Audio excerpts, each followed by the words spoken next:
Monday Night Countdown continues with the segment that I believe we're going to run during the regular season. We're just going to call it the hurry up. All right, we're going to put 40 seconds on the clock. Okay. And if you run out of your time, fellas, you're going to hear this.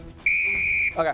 That might be really useful in other segments for our particular show. The A block just went 20 minutes. Too early, Scott. I am going to be getting here, and I'll just get the hell out of the way. And the team that I am the most interested in, and I'll tell you why, is... Oh, it doesn't work. The Raiders. The Raiders, which in and of itself feels like something of a win. My time shouldn't have started. The board didn't work. Anyway, we're talking about a team that has 1 playoff appearance and 0 playoff wins in essentially a decade. But in this offseason, they had a Super Bowl winning coach in Pete Carroll, ageless. They had an OC fresh off helping Ohio State win a national championship at Ohio State and Chip Kelly. You draft Ashton Jeanty, who looks the part, and you bring in a quarterback in Geno Smith who said, and this guy has got all-world sound bites, he said, I'm not here to roll the dice, I'm here to run the table. Good for you, Geno. If nothing else, they feel interesting in a division that has been ruled by the kingdom for seemingly forever. Is it fun in August, but it won't matter in the fall? Time's going to tell. My time is up. I'll see you go. Well, listen, I'm about the Detroit Lions. I'm wondering why we sleeping on them like we took a melatonin, rubbed ourselves in lavender, and drank chamomile tea. The Detroit Lions are a team that is poised to be right back where they were last year, which is the #1 overall seed in the NFC. We're talking about 2 running backs that can absolutely get it done. Jared Goff, who they told me this week is everything to this team, and Dan Campbell, who I watched at practice be precise, be intense, and have a sense of urgency of a team that feels like they've underachieved 2 years in a row. And Kelvin Shepard told me that taking over for Aaron Glenn on the defensive side of the ball, he is coming after people. Not to mention, he has 12 dudes who were on the IR last year in the playoffs, also lost Amika Robinson in the first half playing against the Washington Commanders. They back. Wow, hit the post. That's why the man won an Emmy. Give him another Emmy. All right, I'm going to follow that, I guess. I'm going to go Tampa Bay Buccaneers. Baker Mayfield has had a career resurgency down there in Florida. We got Chris Godwin, Mike Evans. Where am I at? I'm looking at the wrong camera. This is my one. All right, there we go. Thank you very much. This is why you're Emmy winning. There we go. Chris Godwin, Mike Evans, Bucky Irving. They've added Emeka Egbuka. There you go. Emeka Egbuka. God dang, it's a tongue twister. But anyways, talked to Baker in the offseason. They're really excited about him. They got one of the best defensive minds over the last 10 years, and Todd Bowles coaching them boys down there.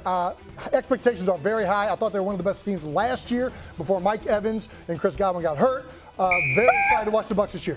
You know what? As that shot was close up on you, JK, you look like a thick Wolverine.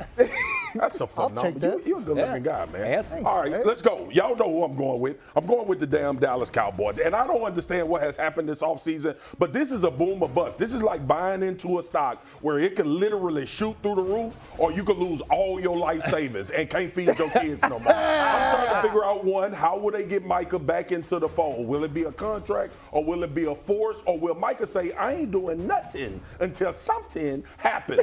Offensively, I think this team can be as dangerous as anybody if this young offensive line can come together. Dak Prescott finally has a number 2, 1B, with George Pickens coming over from the Pittsburgh Steelers. We already know how good CeeDee Lamb is. Can they get this run game going with this young offensive line? And I think Dak Prescott can be in the conversation for MVP. I think they have that type of talent. Only one person did it.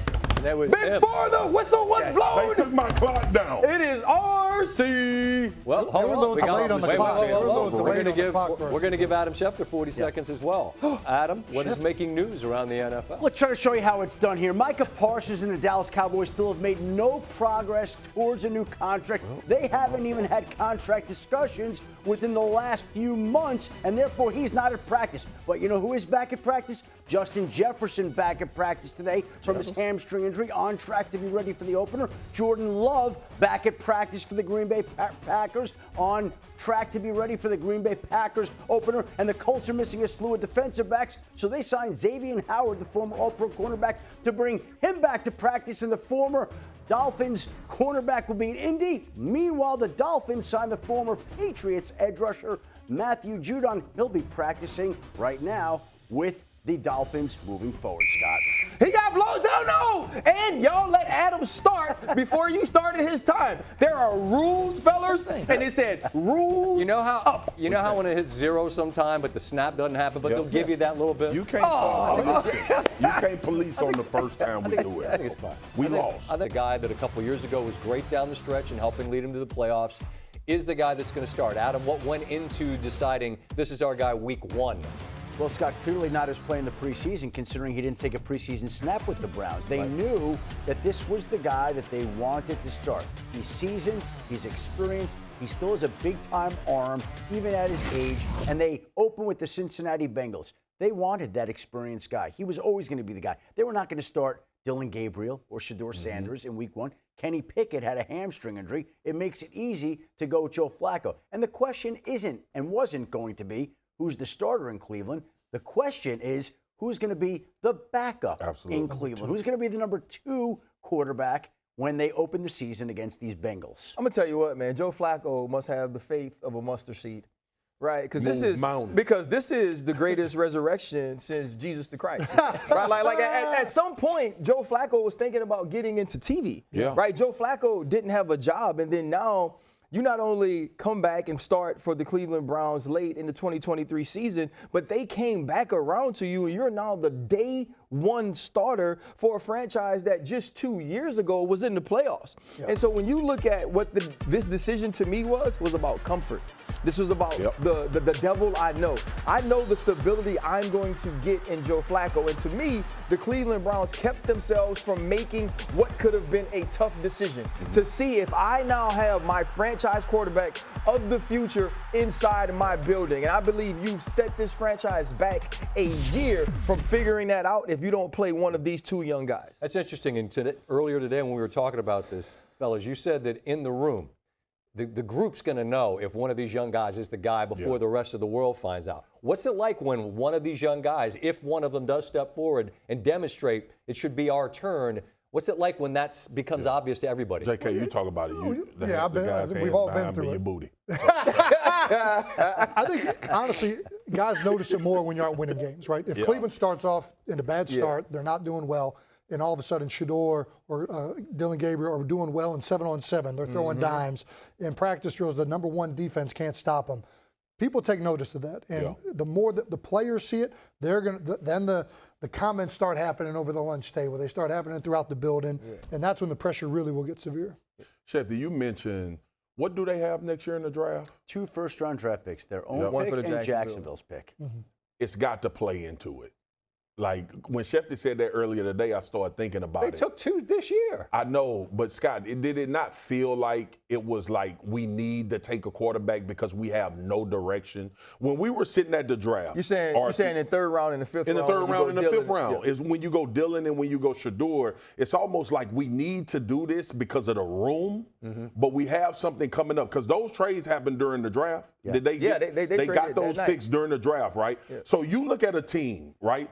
No team in their right mind is going to go into the season saying Joe Flacco is going to carry the flag. Now you're banking on a 3rd or a 5th round quarterback who you don't see as a starter drafting them in those positions, right? So we talking about the guy that's to back up Joe Flacco. This is a season-long QB evaluation to determine if we using 2 picks to go up to get a quarterback is what I feel about the situation. But that's the thing. If they don't play, Swag, how do you know? Like even if they're at practice and like Jason said, we're seeing them do well against the ones playing well in 7-on-7. It's still practice. We're talking about practice. But RC, not the game. That's the question that I'm asking. Is their plan to have them become the starter anyway? You know what? Here's the deal. The investment in those 2 quarterbacks was so low that it doesn't matter. Yeah. So at some point this season, they will get a look probably at both. And if they hit on one, then it puts them in that much more of a power position in 2026. If they don't, they still have the 2 ones.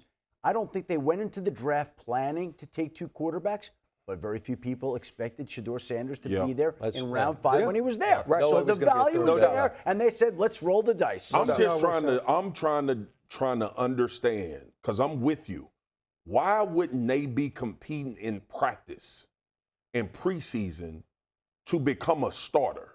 Why wouldn't you want, if you Kevin Stefanski, and you know that a lot of this stuff is predicated on probably your job in the next couple of years, however long you last, why wouldn't you be trying, day one, if it's Kenny Pickett, Shedeur Sanders, and Dylan Gabriel, why are you not trying to find out if they can start for your football team before the season starts? Well, they are. Maybe they have. Yeah, I think if they would have wowed feel in like practice, they have to start the season. but they definitely went into it thinking it was Joe. And you got to, in 2023, Feels like Joe that. played really good in their defense. Yeah. But I think if one of these guys would have been like heads and shoulders the best guy, they would have went with him. But they had Joe as the safety person to fall back on because of how well he did in 23. Both were injured.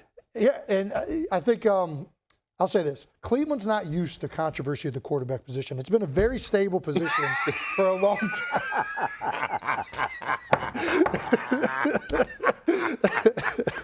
Getting ready for a set at the Chuckle Hut tonight. Jason Kelce, ladies and gentlemen.